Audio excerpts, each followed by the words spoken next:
The largest crowd ever. It was the largest crowd ever. The likes of which no one's ever seen before. It was the biggest crowd ever.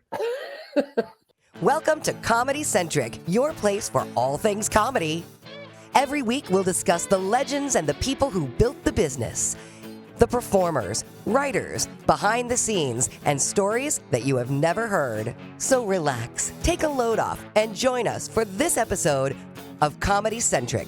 Now the host of your show, nationally headlining comedian, a woman with a wicked sense of humor and a killer Jersey accent, Julia Scotti. Hi there, I'm Julia Scotti, and this right here, playing with her finger is... I'm playing with my pen. Have you ever used the pen all the way to the end? You know, the end of the ink? I have. Yes, I have. I'm almost there. Look, I mean, the damn thing is broken and all the letters have rubbed off. But it's like when the odometer used to turn over. Down. I might write things down in the middle of the show just to expedite it. Okay. Oh, good. Hey, it's nice to know that living in rural Pennsylvania hasn't dulled your senses. Hold up. What, Ma? We need to bring in more water? Okay. Yeah, we're cool. Oh my God! All right, yeah. The finger's still in the cast, huh? This finger, yeah. So here's the deal: I have an appointment in 2 weeks with an ortho person, but it's still definitely broken. See, it's a little cockeyed.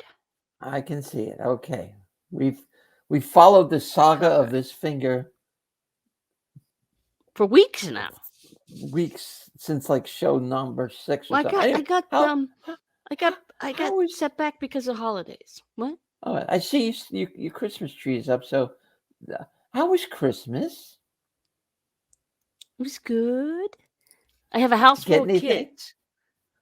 Yeah, look, I got video games just hanging around. I don't know what they do, but are they still here? Nintendo Switch. Well, yes. Otherwise, they left their video games here. Oh, the Nintendo Switch. Look, I got little boy shorts here. I beg your pardon. People clothes. I got little people clothes everywhere here. All right. Well, it was good. They're good. It was fun. Good. Okay, but you haven't been staying there, have you? Have you? Only initially, and then I had to get work done. Mm-hmm. Well, it's a little loud. There's 3 of them.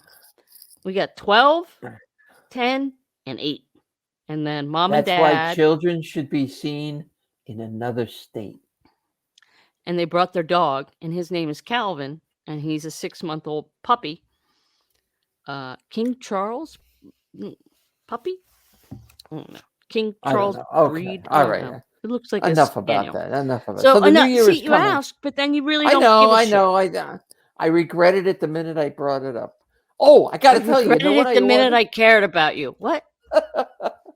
You know what I ordered? With you, Julia? I ordered earbuds, the wireless earbuds. So the next time we do this show, you may not see these anymore. So bid them adieu. My family life is not as interesting as you ordering earbuds. Quite honestly, no. Okay. Well, then let's talk about your toilet paper. How you holding up? No. I'm good, but we covered that. Let's wipe that away. See what I did there? Let's wipe that away and move on. How was your holiday? It was good. I went, when the neighbor up the street, they're wonderful people, and every holiday, like Easter and Thanksgiving and Christmas, and they do an orphans dinner. So there were no children involved, and there were a couple that Nintendo Switch. No, I did the Nintendo Switch 22 years ago.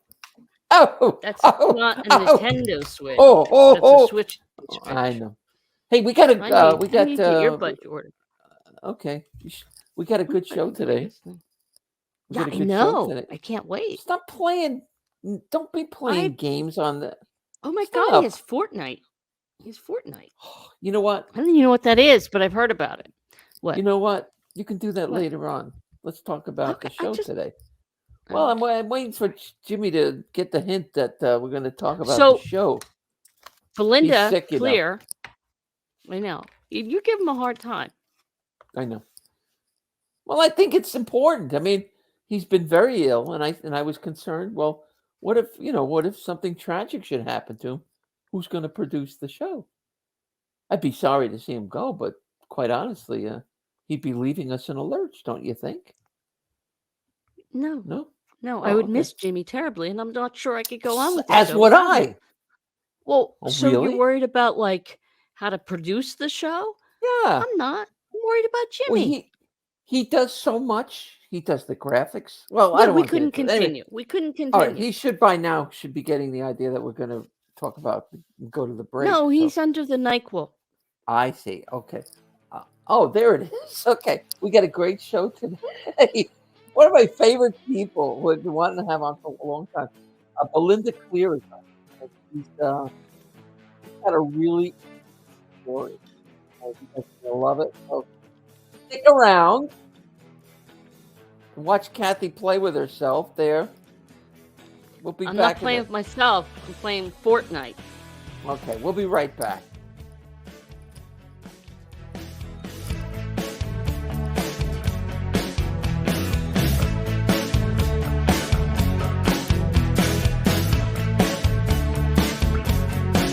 I forgot to tell you I had lunch with Paul Marzano today. Hi there, everybody. It's me, Julia. Hey, why am I talking to you now? Now, of all times? Because I just my new special on Dry Bar Comedy channel is just been released. It's called Julia Scotti Jersey Fresh, because that's what I am. I slap myself. That's how fresh I am. So you have to subscribe though to get the Dry Bar. And if you do, you get access to like, I don't know, thousands of other comics, but see my special first, Jersey Fresh. And if you enter my name, Julia Scotti, it's my understanding that you will get a free month of Dry Bar. So go. I'm eating a Really? chip. Really?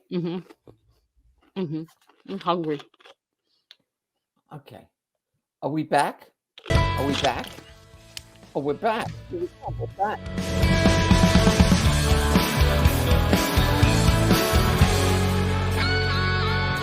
Are we back? Are we back? My ears think are we are. bleeding. Thanks a lot, Jimmy. I bleed bloody ears. We're back. We're back. What are Hi. you eating? What are you eating? Chips. I Hi. just spit all over the place. Chips. Potato chips. Hope you brought enough for everyone. Well, I we're did. going to start this little escapade. I think I told you earlier, before we bring Belynda, I had lunch with Paul Marzano, the guy who wrote our theme song today. Oh, yeah. He bids you all bonjour. He's not French. Oh, he's Italian. fancy. Yeah. All right. So let's get on Yeah, with Marzano. this little thing. Yeah. All right. Belynda Cleare is one of my favorite human Yes. beings in the whole world. And we met when I came back to comedy. No mention of the Chinese restaurant here. God. And she'll tell the story of how we kind of became fast friends, I hope, if she remembers it. But I want to introduce her. How right now. embarrassing if she doesn't. She probably won't. And then I have to make It's really something going to up. be embarrassing for you. No, You're I gonna have to egg on make your something face. up. Well, let's ask her. Ladies and gentlemen, the lovely and talented Belynda Cleare. Yay. Hello, good evening. Nice Hi, honey, how are to be you? here. I am fabulous. I'm absolutely You look fabulous. stunning. You look absolutely Thank stunning, darling. Now, Okay, so the now question is, we go have ahead. a wager. Yeah. Do you remember how you two met? Yes, I remember we were both performing at Broadway Comedy Club in the Ladies of Laughter. And Okay. prior to Julia going on stage, like we all introduced ourselves. And I was like, okay, another female comedian, cool. And then when she goes up, she's like this power host that, like I already knew. I was like, everyone in this room lost. Once Julia hit that Oh, stage, I was like, no. everybody in the room just lost. Okay, but it's all right because there's nobody like her. She's like a supernova.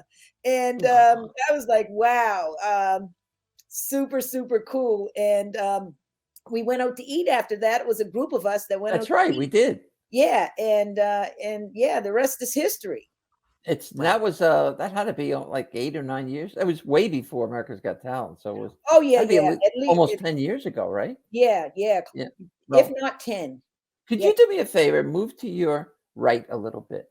Oh, No, okay. There that's we good. go. Yeah, there you go. A little bit more. All right. Yeah. Let me just. Little, just scooch more. All right. How's that? Coach. That's scooch down on the Let's table. coach. No, I'm just kidding. Okay. Yeah. Let me. No, okay, you Okay. got it. Yeah. Perfect. Okay.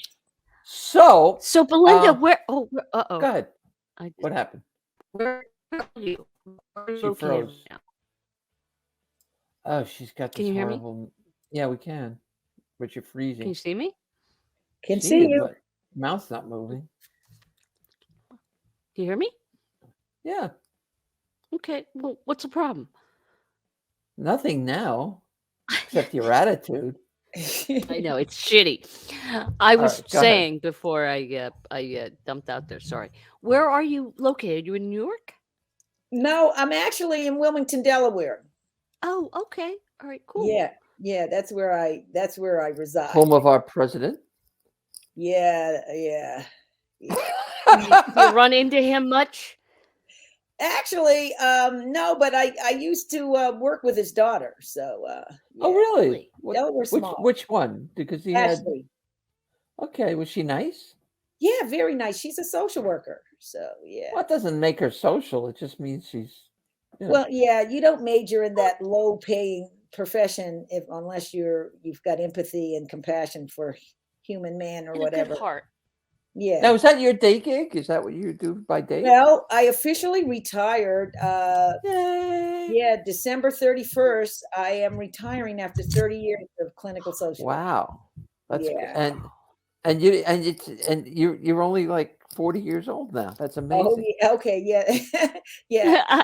There's a So what are you conflict in gonna my first do? certificate. Oh, well, I'm just gonna do comedy and I'm gonna focus on self-care. Yeah, because Good. I find that like working a full-time job and doing stand-up comedy and self-care, they all conflict. So I figured I don't know how much more time I have on the planet. I should do something I absolutely love.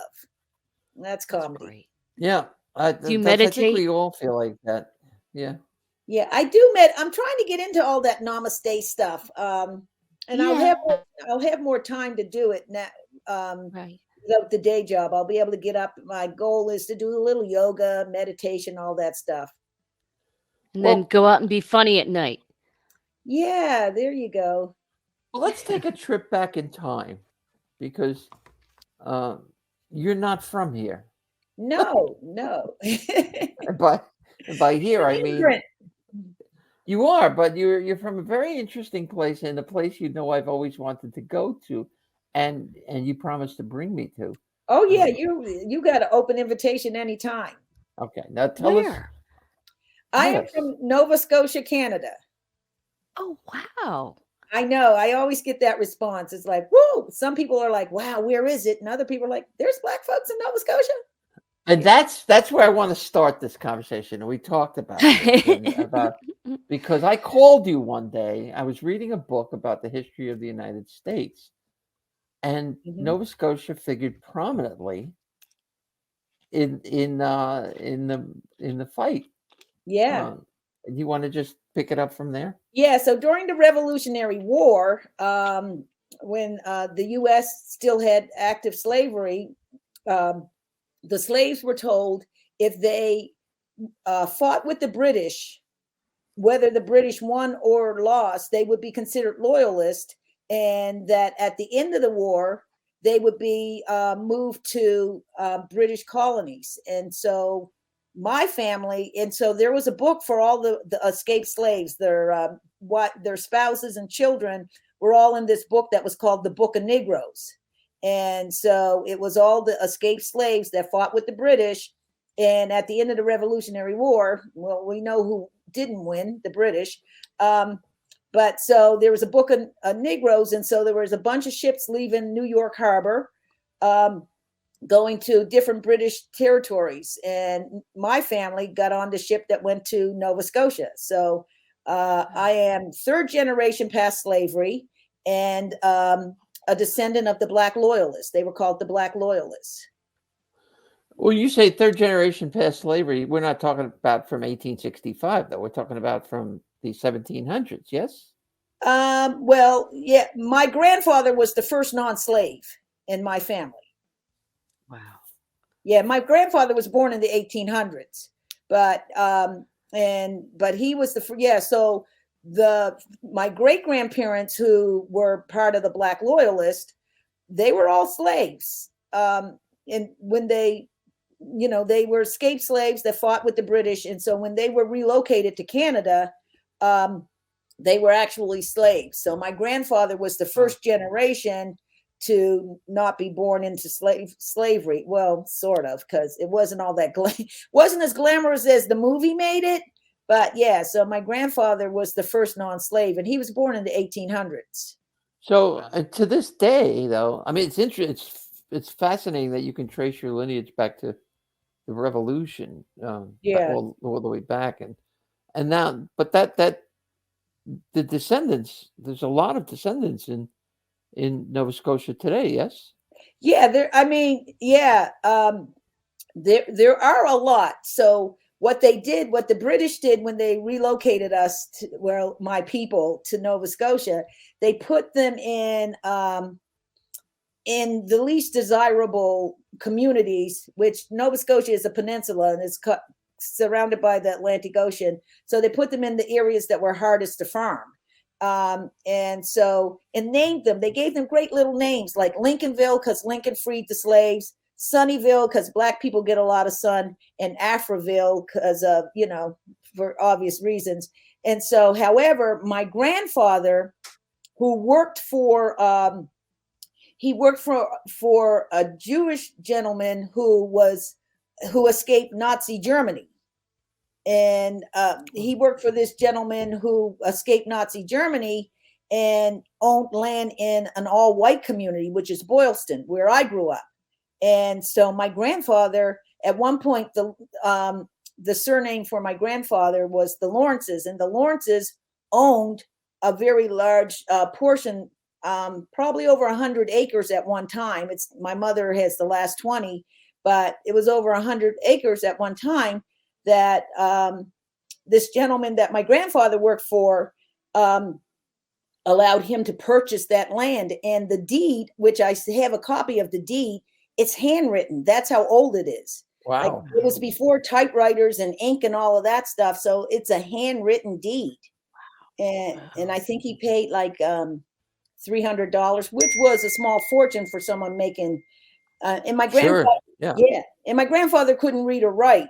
So, and I wish I had a thought to bring the little book that Mr. Atwater gave him, because that was the name of the guy that he worked for. But my grandfather couldn't read or write, and he signed his name with an X. With a witness that attests to it, correct? They always had a witness. Probably. Yeah. Yeah. So do you go back there, or do you still? Yeah, I go every summer. Like I didn't go last summer because life just got hectic. But I go every summer because, I grew up there, and I left when I went to university, which was in the big city. I grew up in Boylston, Nova Scotia, which is a small rural fishing village. And our family was the only family of color in the town. And so it's a small town, though, and it was a great sense of community. Like, every neighbor knew each other. Like, everybody was friendly. And like, I didn't realize that I was exposed to racism as aggressively as I was, because like, they would say nice stuff like, you know what? We don't even see an N-word when we see you because you're good enough to be white. And I'm like, oh my God, thank you.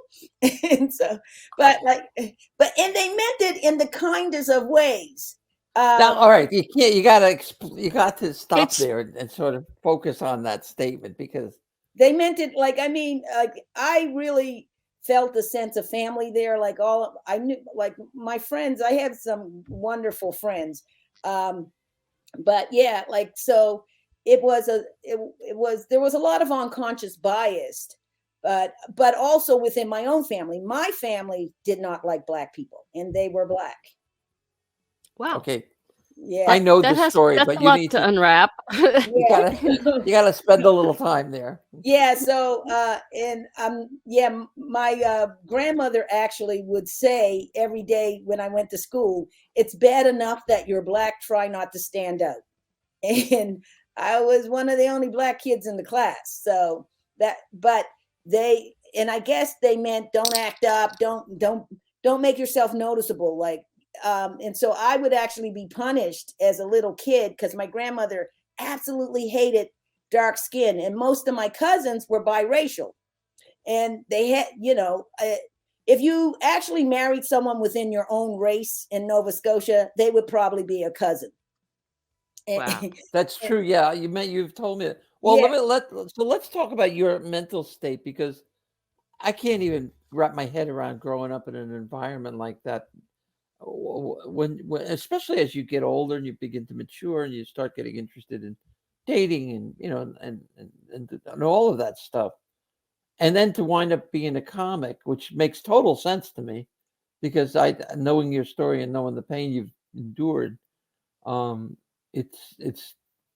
But talk a little bit about your mental state as a teenager, growing into a young woman, living in that kind of Yeah, environment.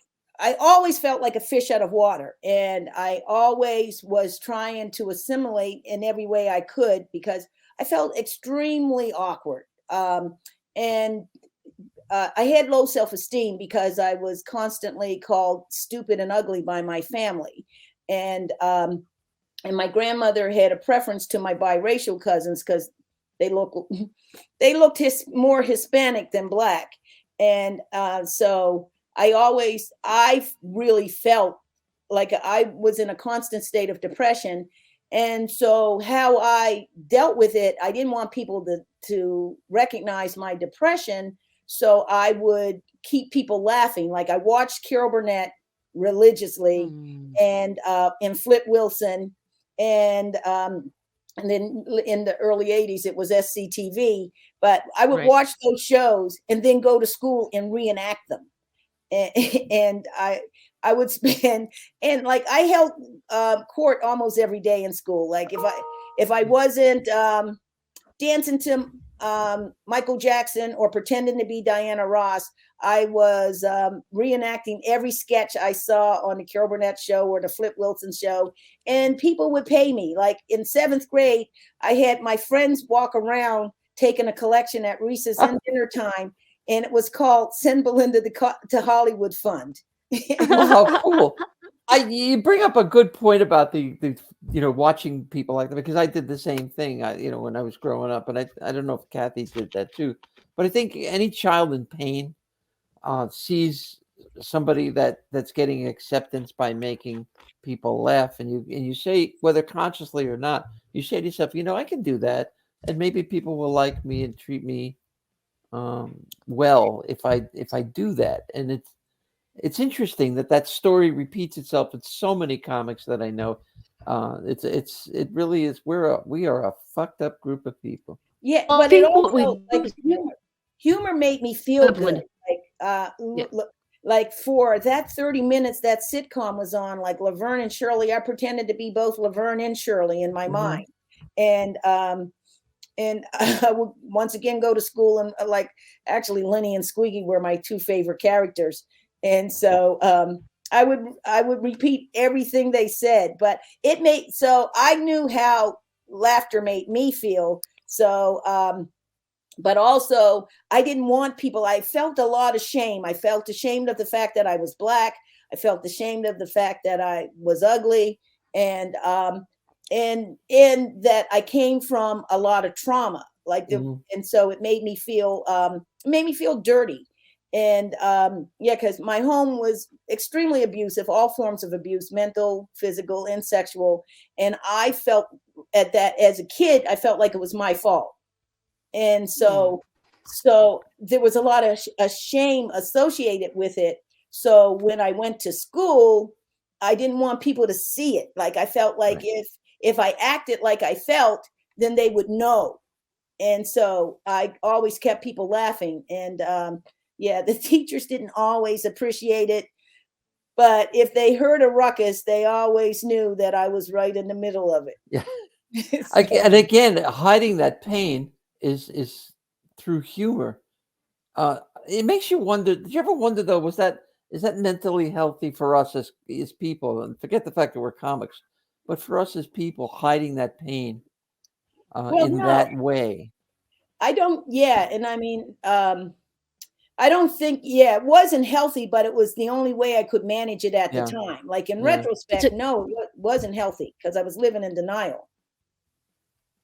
Kat, It's a you wanna- coping mechanism. I mean, it's how Mhm. you, as a child, if parents are fighting or whatever's going on, and you can make them laugh. It takes the attention off the fighting, and it's like, okay, this is something that is not angry or aggressive, or it's Yeah, something else, and so you I try did to the same get as much things as you as can. yeah, I did the same Sure. things as Belinda to Mhm. cover because it made me feel good. It made me feel like I belonged somewhere, and Yeah. that's a big thing with comics. Is one even, and Mhm. I don't know if you're like this today, but I still look for wherever I belong in the world.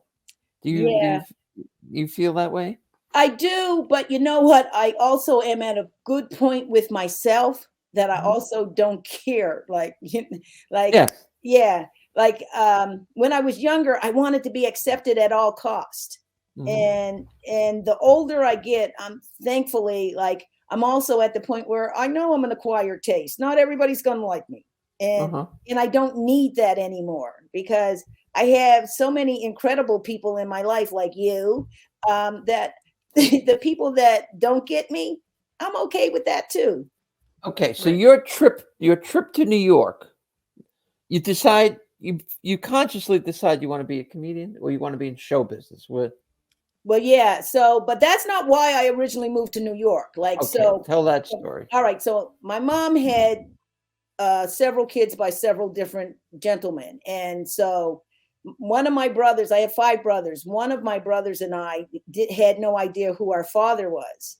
And I love this story. This And so in grade primary, which you guys call kindergarten, in grade primary, that's when I realized every kid had two parents because like everybody had to get up in class and announce who they were. And when it was my turn, I was like, well, I guess because we're poor, I only got one parent. And like all the kids were like laughing and saying, "You're stupid. Everybody has a mom and a dad. And you got it." And so I go home and I ask my mother who my father is. And so, and she, she's reluctant to answer me. So I'm looking for pictures of black men that could possibly be my dad.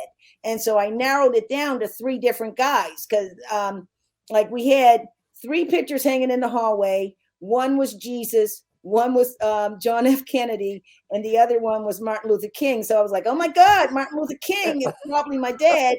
But then I was able to rule that out.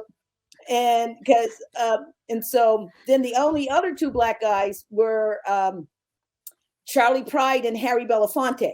And so my mother told me that Harry Belafonte was my dad. And so every day I would go to school and I would get paid about 25 cents per recess hour singing the Banana Boat song. I would sing it every day. Jesus Like, Christ. and I would, and I tell my friends, like, of course, that's why I love bananas. Cause like, and so my brother Cecil and I, who never knew who our dads were growing up, we would write all these letters to Harry Belafonte, like, come get us. Like, we're good kids. Get us out of here. These people are crazy. We're literally being held hostage. And we got the equivalent of like a cease and desist letter from Harry Belafonte's people because we wrote so like we were writing every day like help, come get us, like and I remember like it's funny now, but it was very sad as a kid. Like my Oh, brother Cecil had learning disabilities that never got diagnosed, and so I had to do all the writing, but he was one that helped me do all the thinking. And so he was like, hey, we're going to write Harry Belafonte, and we're going to send him like all of our awards, because we were both athletic and we had ribbons and, little tiny trophies and little patches and stuff that we thought were like, they were treasures for a little kid. Like, are you kidding? Girl Scout patch. Oh my God, it took me 4 weeks to earn that. So it's on. So we sent him all of our accomplishments. Like, maybe now you'll want to be our dad, because you'll see that we're like super terrific kids. Look at us. And so we sent all that stuff. And when it came back with that cease and desist kind of document, like, my brother Cecil was so devastated, he just burnt up like all of his worldly treasures at that point. And it was a sad day. But fast forward 1985, my dad found me. And I realized that I had like a real dad and that wanted me. And so, so I think around 19 or 20, I found my real dad. And so he lived in New York. So after I finished university, I was like, this is going to be perfect. I'm going to move to New York. I'm going to spend more time with my dad because he's normal. And and he wasn't really How did you verify that it was him? How did you know for sure that it was him? Well, the crazy thing about it, my mother had one of my older brothers and I had the same dad, and there was a brother in between, but he didn't want proof. Like, when he met me, he just knew, and he ran numbers. He was a number runner. That was one of his jobs, off the books. Right. But so he was really, and so like in August of 1964, he knew that my mother was pregnant, and I was born in October. And so she left and told him she had an abortion.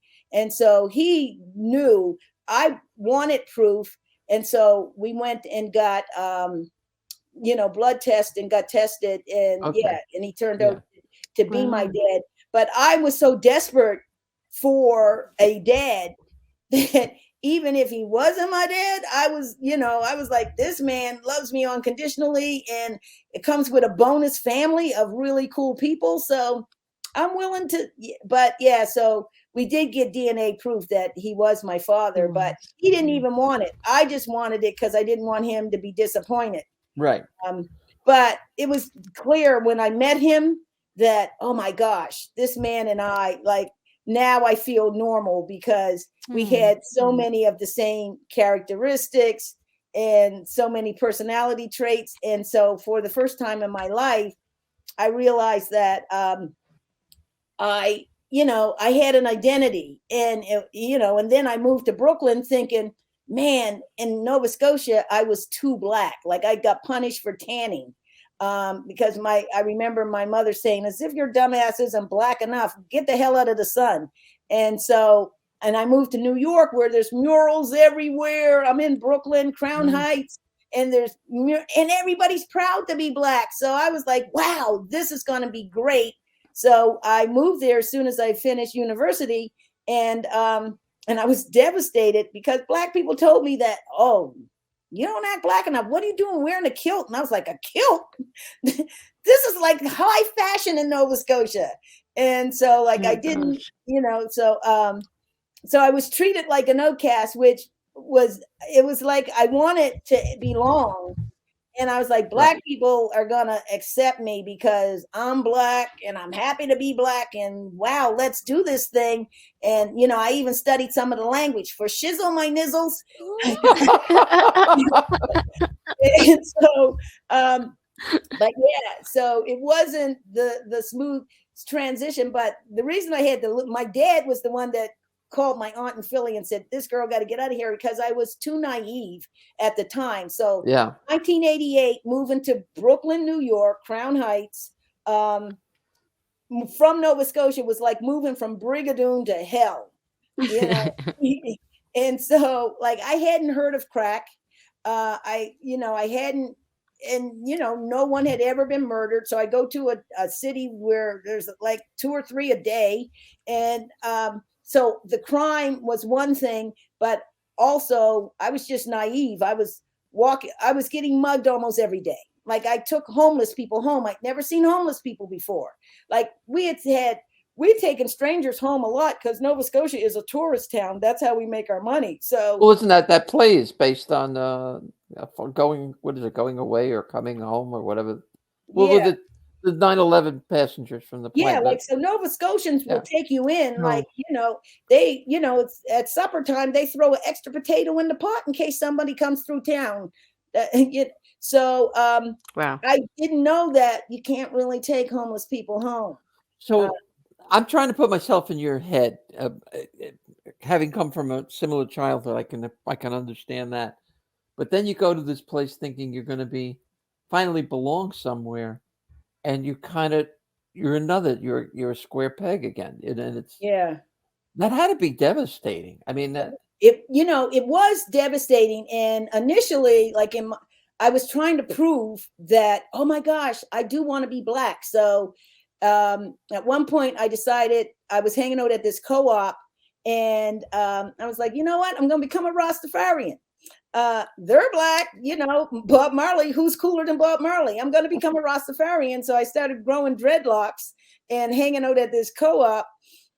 And I realized that I don't smoke weed, and the smell of incense makes me nauseous. And I was like, okay, this is a little that'll rule out a lot yeah. for So you. it's like, okay. And So so what? then, I'm sorry. Go ahead. I'm then sorry. I'm watching TV, BET, because I'm like studying up on my people. I'm watching BET, and this Farrakhan dude is on, and I was like, wow, he's got nothing but Black followers. That's it. I'm going to join the Nation of Islam. And so, yeah, so I got a Quran and I started reading it, and I was a member of the Nation of Islam for 20 minutes. And what happened? Oh, too many. I mean, because I was like, whoa, females are second-class citizens all throughout this document, and too many rules. And I was like, you know what? I'm just gonna. And then the more I talked to the people that told me I wasn't Black enough, they didn't even know their history. Like, so my thing is, you can't really tell me that I'm not Black enough if you don't even know your own history. Okay, Right so on. Yep. with that background, Mm-hmm. it's the perfect setting. People might look at you and go, "Well, how did she ever become a comic?" But in fact, that's the perfect background Yeah. for a future comic. Let's talk about how you went from a life like that to discovering the stage. Well, I was always, as a kid, like every opportunity I had, I was on stage, like in school plays, whatever. And I had a mentor since sixth grade, Mr. McDonald, who they had these little sad school concerts. Every parent's been to them. Your kids singing off key to Away in a Manger year after year. And so Mr. McDonald had the bright idea to jazz up the concert by having me MC it. So I was like the host. How old are you? You're in the 6th grade now? I'm in the 6th grade. Okay.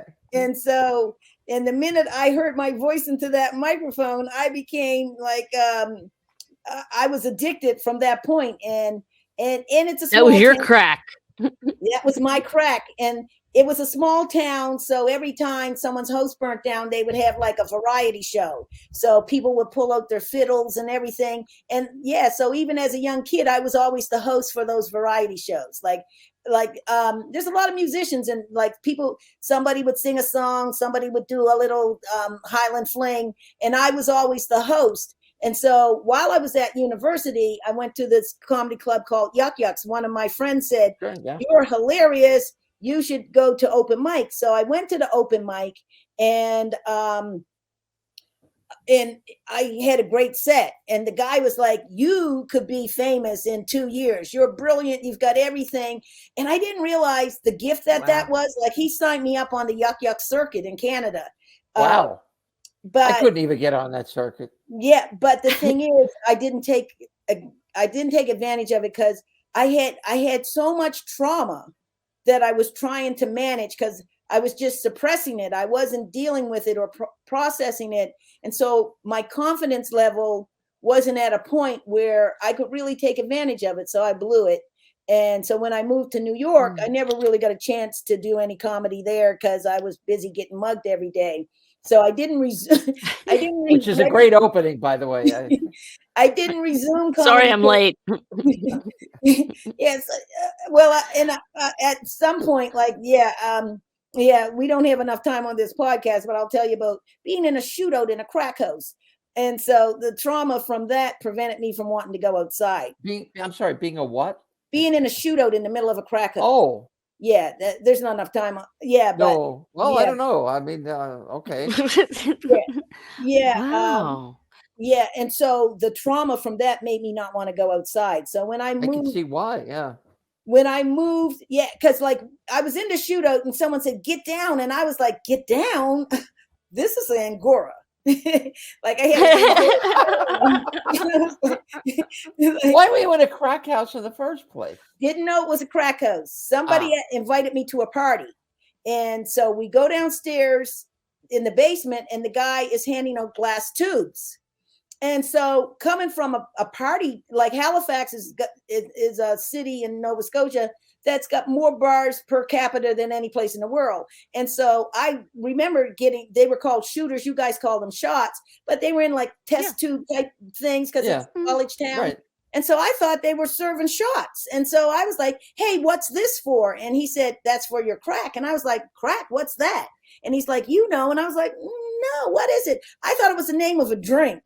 And so he said, "No, it's for your Coke." And I was like, "Coke? You mean as in cocaine?" And the only reference I had to cocaine was from Miami Vice. And so, yeah. And so then I start to hyperventilate and close my eyes so I can calm down, because that was a technique I learned as a kid, to count to 10. Things are never as bad as you think they are. You just got to refocus. And when I opened up my eyes, we were in the middle of a shootout. And I was the only one standing because I was screaming and freaking out. And that's when someone told me to get down on the floor. And I was like, and when I met my dad, it was the first time I ever got new clothes. And like, I had all these fancy clothes and I had like an Angora sweater. And it was like, I'd always worn my brother's hand-me-down. So do you think I wanted to get an Angora sweater dirty? And so, but yeah, like no rationale at all, because I went into crazy shock. But yeah, so yeah. So. Okay. Did you ruin your sweater? Yeah. The blood stain? Blood in my own vomit. Yeah, well, no. That'll ruin Angora, sure. And then I'm pretty sure fecal matter from some rodents that were living in the basement as well. So but that's how I found out what crack was. Okay, that's a hell of an entrance to it. let's move to the point where you decide, well, maybe I'm going to give comedy a shot. How does that happen? Yeah, I always wanted to do it. Like I always wanted to do it, Okay. and I had a lot of starts and stops. And in the early 90s, I was building my career in the early 90s, and then Which career? Which career? Comedy. About? Oh, yeah, okay. Comedy. Yeah, I was still doing. Yeah. Okay. Yeah, and so I was. But I just hit like I went off the cliff for depression because I was working as a social worker, working with abused children, thinking. Were you married at this point, by the way? No, it was before I got married. But I was working with abused children, and I hadn't dealt with, like, even as a social worker, I bought into the ignorance in the Black culture where, that's where you soft white people. Black folks don't need therapy. We survived slavery. Right. and so I never felt the need for it, but I realized working with those abused kids, it was a lot of countertransference, and it was triggering my own trauma. And so I went into a major depression. And so and it was around the same time that I got married, and then I had my son, and then I thought, well, and everybody was telling me, you're a clown, but you don't make any money at being a clown. And so I bought into that. And so I thought to myself, well, it's not something that I'm going to be able to pursue. And so, and my son was around 10 years old when my husband said, you always loved doing comedy, and I've never seen you happier than when you were doing comedy. You should go back and try doing comedy. And that was about 15 years ago. Wow. And I went back, And it was a tough start, because like not everybody's nice. Really? Yeah, there's a lot of assholes out there. Like, I remember one young kid saying to me, "What are you trying to accomplish? Are you just a bored housewife? You're in your 30s, for God's sakes." And so when I went back, I realized that I didn't care whether I got paid a penny, that I always needed that. I always needed to do comedy, and that, so I would never quit again, because I also had some therapy, and I would never quit again because I realized it was something that brings me joy. And so, so for the last 15 years, I've been doing it consistently. And Wow. you brought up a point about how Black people are supposed to work through it, and it struck me that in the Italian culture, that at least the era that I grew up, the same thing, the same rule applied. You're supposed to work through it. You're not, come on, grow up, act like, in my case, act like a man, and stop being a baby.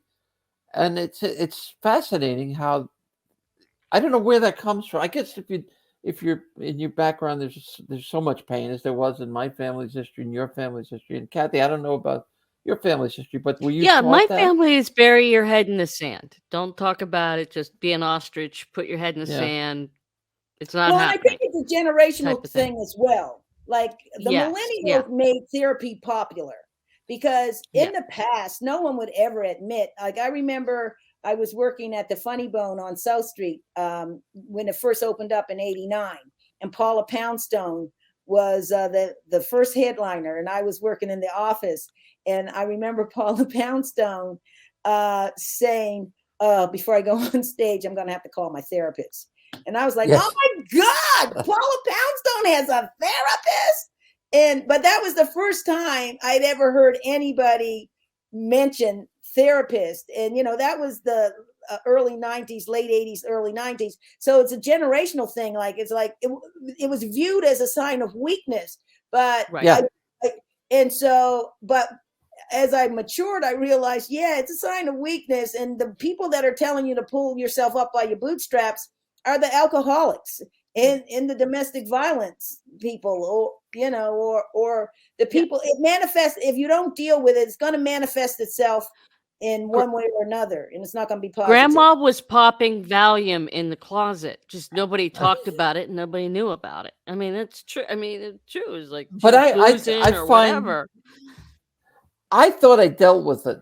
I thought I dealt with it, and I dealt with it through stand-up. And I find that when I'm working regularly, I'm fine. I can function. I get through the world just fine, thank you. And shut up. And then, but like there were, these times of the year, like the work is slow at the moment, and I feel it creeping in again. And I just, do you feel that? Do you find that in your head too? Like, so this morning I woke up and I was like, wow, I'm depressed.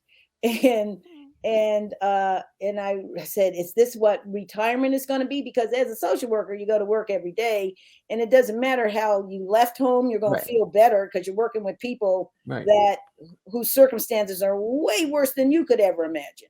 And so it's like, wow, that's a self-esteem booster. But I was like, is this what retirement's going to be like?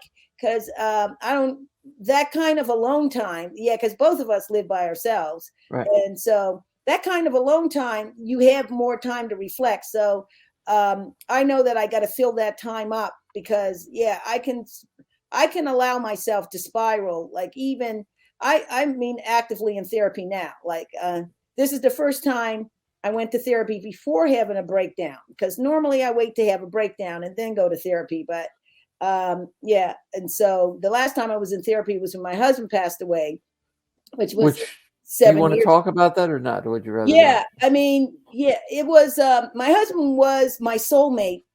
He was the only one that ever got me. And the funny thing about it, I grew up in an all-white community, feeling out of place and like a fish out of water, and had trouble being accepted by the Black community. And so did he. But he grew up in an upper-class suburb in Chicago, in Illinois.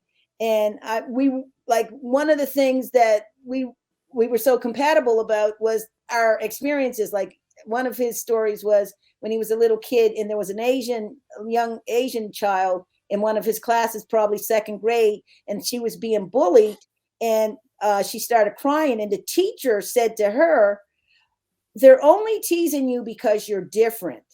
And then she pointed to my husband, who's in the second grade, and says, "Look at Keith. He's very different. You don't see him crying, do you?"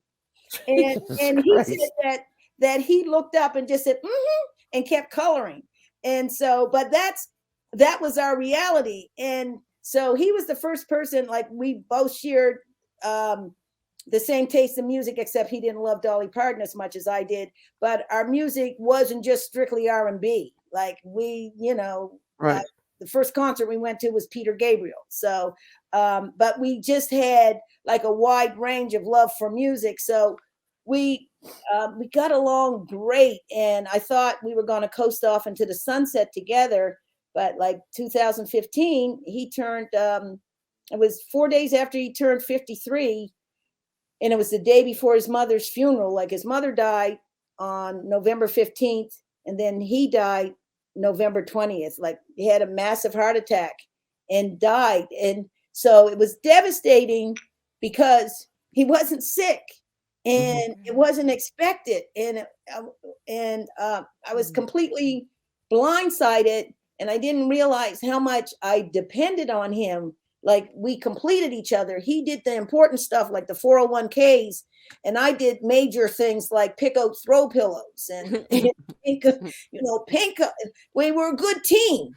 But don't underestimate yourself though, because I know you. Because you have pretty well. fantastic throw pillows. Yes, Yes, and I love your throw pillow. But I also remember speaking to you. I guess couldn't have been more than a few days after he passed, and I don't remember the reason I called or we spoke on the phone, but I got off the phone that day and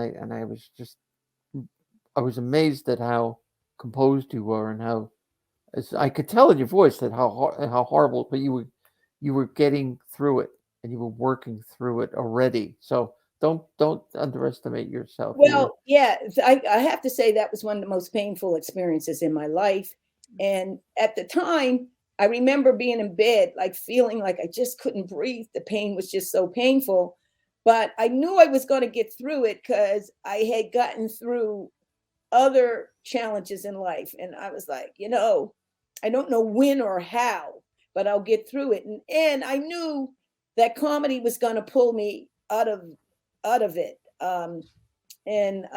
My first show was 6 months after he passed away. And I was supposed to headline, and the feature died of a massive heart attack. Was that for Jim? Yeah. Cricket? Yeah. Jimmy? Okay, yeah. Yeah. It was a show with Jess Carpenter, Right.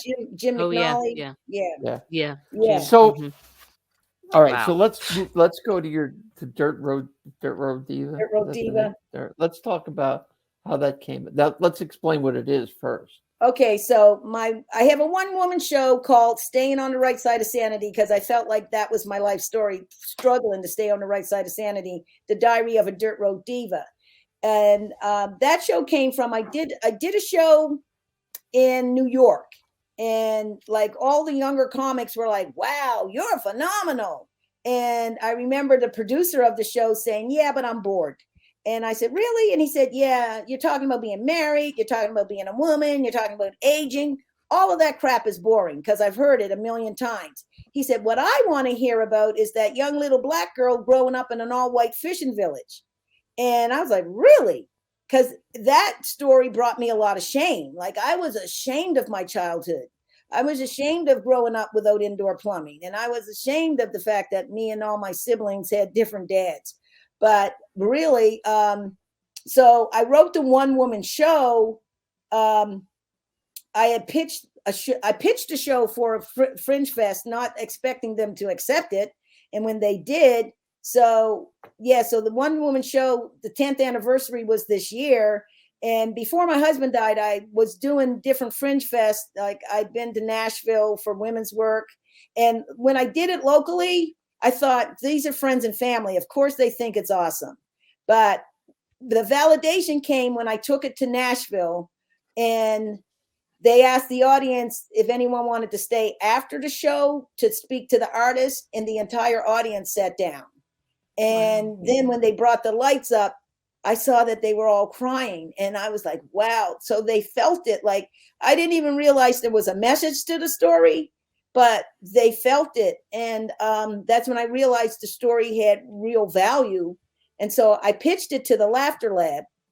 What is the Laughter Lab? The Laughter Lab is an opportunity for the underserved population to get exposure to television networks that they wouldn't necessarily get exposed to otherwise. That's the program I was telling you we need to get your story on.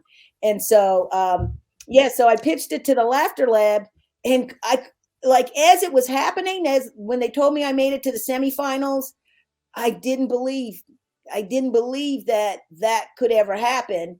And then when I made it to the finals, like out of 300 applications, I was the top 12.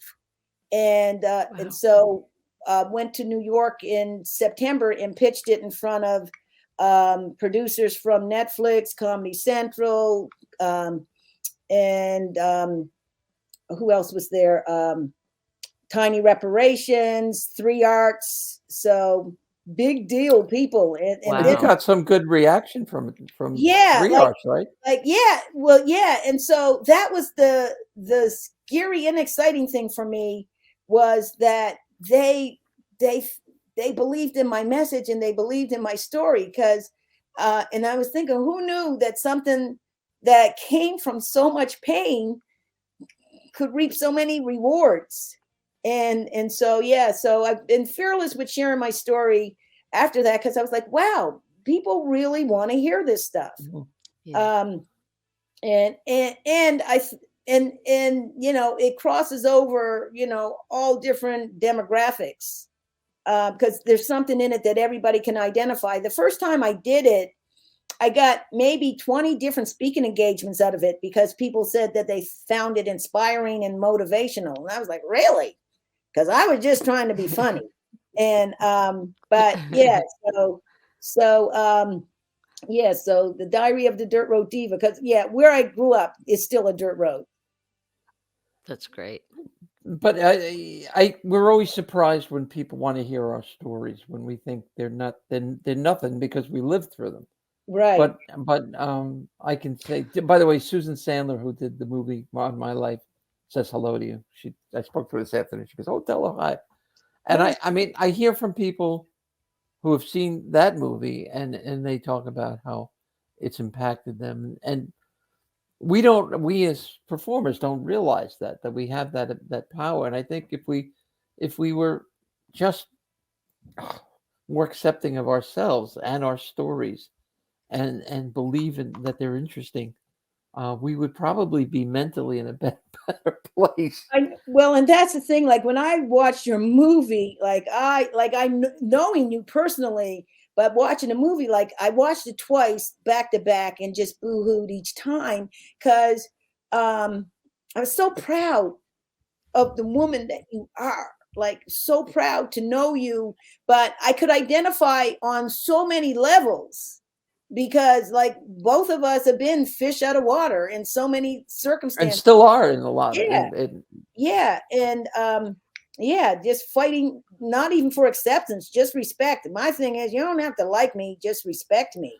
And so I identified with that on so many levels. And I was so proud of your courage in thanking you, because that's what we need more of. Like, because I came from the equivalent of a redneck town. Like, we were raised very intolerant. And I mean, I was obnoxious. That stuns me. That part, no matter how many times I hear you say that, it stuns me every single time. Well, I mean, and you don't do a lot of your own thinking. You're told what to think. Like, I used to walk around with little dead baby abortion feet on my collar, because my biology teacher told me that abortion was wrong. And then I thought about it, and I was like, wow, I've seen enough abused children to know. Wait a minute. What the hell are dead baby abortion feet? It was a symbol for the pro-lifers back in the day. I guess maybe they don't do it anymore, but it was probably not. It was it was a little pin that you wore to show people that you were pro-life, and it was like the size of dead baby feet from an Oh my aborted. God. Yeah, I know. The fact that you haven't become a serial killer just blows There's my still mind. time, Belynda. There's still time. Every time I talk to you, I want to just hug you and go, it's okay. It's Well, going but to be okay. university was an awakening for me because I learned to think for myself. Yeah. And so when I went to university, I was exposed to every different type of person from every type of background. And I was like, wow, you guys aren't the boogeyman. And I realized that, I just had to judge people because I was judged just based on my skin color. Like and having to make myself feel, like unnoticeable. So so by the time I was 19 or 20, I realized that I just got to judge people based on who I see them as and forget about the outside noise because But naturally you took a job where it's nothing but people judging you. yeah, I know, but what I love about it though is they're not expecting what they see, like, because I did this show in Bethlehem, Pennsylvania, where the guy was like, you're black and a female. I've never seen that in a headliner before. And I was like, really? You don't get Who out said of that? An audience member or the Yeah. And I said, you don't get out of Bethlehem much, do you? And so because we're everywhere, dude. And he was like, well, this show should be interesting. And he perceived me as one of those Def Jam comedians that are just going to go up there and talk about blowjobs or whatever. And so and actually I mocked him and he didn't even know. He thought I was complimenting him, but I was actually mocking him because he had a PhD in pharmacy and said that he didn't believe in global warming. And I was like, yeah, you are proof, man, that even with a lot of education, you could still be a moron. Well, I will forever. Whenever I think of you, I think of a show. You were a hustler. You went and booked shows all over. When I came back, one of the very first shows I did was with you, and it was in Delaware, in Wilmington, in a pizza place. Yes, yeah. You remember that? And it was a rainy night. It was a horribly rainy night. It was a snowstorm, and there was you were phenomenal because there was only about 4 people there, maybe 6 with the staff. And Julia was like, I was like, yeah, here's some gas money. Just go home. I'm sorry that you came out. And she was like, no, we got people. Let's do this show. And the 3 or 4 people that were there still talk about that. And they're like, bring Julia back, man. It was so much fun. But I realized, that's the night I think I realized that you and I were going to be friends for forever, I think. And I'm so grateful that we are. We're going to have to wrap up, but what's going on with you now that what do you want to plug? Well, we're still in the process of pitching my one-woman show as a dramedy /sitcom. So we're still in the process of that, but I also just recorded my very first comedy album. And so the title is, I'm still playing around with the title. I'm thinking staying on the right side of sanity because I think for as long as I live, I will be struggling to stay on the right side of sanity. So I'm pretty sure that's what the title's going to be. When is it released? When's the release date? It's in February and it's with Realize Records. Okay. You'll have to send us the information, and Jimmy, I guess at some point could put that up. As part of this, most definitely. Let us, if you have the information now, send it up. No, I don't have it. Okay. Yeah, we don't have an exact date on it, but I'm really excited because this is further than I ever thought I would get. That's the thing about first albums. When my first one came out too, I was like, I'm cutting an album, real album with a real record company. No, when you came up with your album, that was no surprise because I felt like it was long overdue. So that was no surprise to me. I mean, I'm surprised that I have an album, but I felt like that was long overdue. Oh, stop. When's your album coming out, Kathy? I can't wait right after Belynda's. We both have albums. You have to come out with one now. I know. I need me an album. I'm gonna get one. I gotta tell you, I just love you to death, and The feeling is mutual, and I'm it's so such an honor to be included in this podcast. I've arrived now. This is stop. it. Thank Well, you for it's being all here. about comedy, and what Kathy and I are trying to do is get people to understand where we come from, why these people from all these disparate backgrounds, and just all the pain that they may have suffered. How Mhm. it all works in this wonderful magical cake mix, and it Right. turns out these crazy wild people. And everybody's story is different. We haven't had one. Right, Kath? I don't think we could say No, we've we had. had somebody else from Nova Scotia on that. Who did we Yeah. have? No, I'm just kidding. No, we didn't have I'm anybody. just teasing. How dare they? We didn't air because she wasn't black enough. That's why we didn't air it. That's funny. No.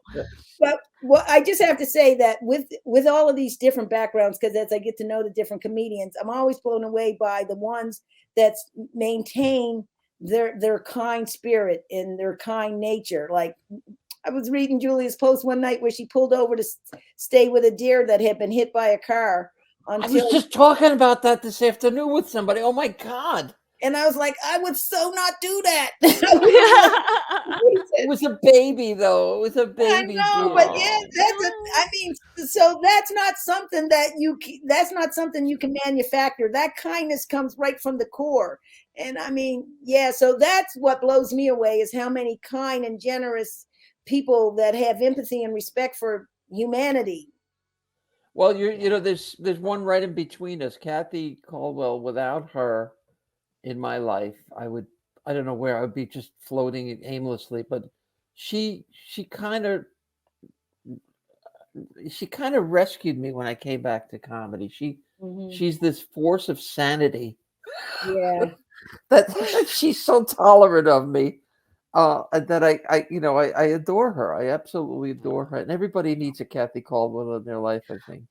Thank you, and I adore You're you too, even though I give you a welcome. hard time. And Belynda, I'm so happy to finally get a chance to talk with you. I've heard your name for years, and Julia gushes about you, and yeah, it's just likewise. fun I've heard about you too. Like, but Julia's birthday parade was my favorite video. Yes. You guys yes. Yeah. Well, she happy wouldn't do it the retirement. second year, though.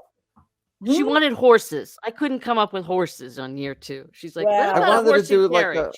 a horse and carriage would have been great, but yeah. yes, happy retirement. When we go to Nova Scotia, we'll get you some horses. It's fine. Yay! Okay. Listen, good. Happy New Year to you. I hope everything you want in life comes your way, and likewise. You're a special person. It's been an honor, ladies. Thank you so much. Thank you, B. Thank I love you. Belynda. Love Happy you New too. Year. Bye, Happy honey. New Take Year. care. Bye-bye. Thank you. Again, well, she wasn't bad. You said she was going to be awful. You said she was going to be terrible. Stop. How wonderful is she? My goodness, I could talk to her forever. And again, we say this every week, but it's true. Everybody that comes on here is just fabulous. They're fantastic and interesting. People. Everybody is, like you say, everybody has a story. So it even makes us look interesting. I know, and we're not as dull and as dumb as we are. We just, I know. I'm nursing this prop again with the finger. Week 5. With the finger. Well, I'll give you the finger. So this was this I think was show 17 or 18 or really? Like that. Oh my goodness! I know we're really growing. And Jimmy told me we hit a new record on YouTube for views today. I'm not going to give you the number, but no, it was pretty. Was it the largest crowd ever? It was the largest crowd ever. The likes of which no one's ever seen before. It was the biggest crowd ever. Well, listen, I want to wish you a happy New Year too. Happy New Year, love. I love you to death. You know I love you, and I'm going to keep talking till Jimmy cues up the music if he's conscious. Okay. Maybe he needs from our sponsor. What is it, Mr. Pip? Was that Mr. Pip? No, it's Mountain Dew. Oh, I hear music. Flying high for a while. Well, Mr. Pip was a soda. Yeah, wasn't Mr. Pip, PIBB, right? Pip, yeah, I think it still is. Yeah. I think they still have it. Out by your way, not here in the East, not here in civilization. Yeah, they do. They have it in civilization. All right, well, let's get ready to say goodbye. Okay. Goodbye. Bye. everybody. Bye. Love you. Bye, darling. Bye, darling.